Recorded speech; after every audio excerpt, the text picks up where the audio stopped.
পবিত্র কোরআন শরীফ অবমাননার অভিযোগে নর্থ সাউথ ইউনিভার্সিটির এক শিক্ষার্থীকে গ্রেপ্তার করেছে ভাটারা থানা পুলিশ। শিক্ষার্থীর নাম অপূর্ব পাল।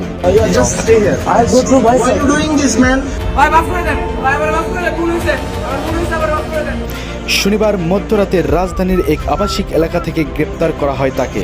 এর আগে শনিবার দুপুরে তার ফেসবুকে পবিত্র কোরআন অবমাননার কিছু ভিডিও পোস্ট করা হয়।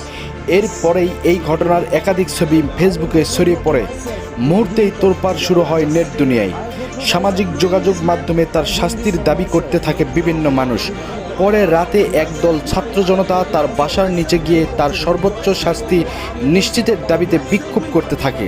এ সময় ভাটারা থানার পুলিশ শিক্ষার্থী অপূর্ব পালকে গ্রেপ্তার করে। পরবর্তী তথ্য পেতে আমাদের চ্যানেলটি সাবস্ক্রাইব করে আমাদের পাশেই থাকবেন। আমার জিনিস আমি পাঠিয়েছি।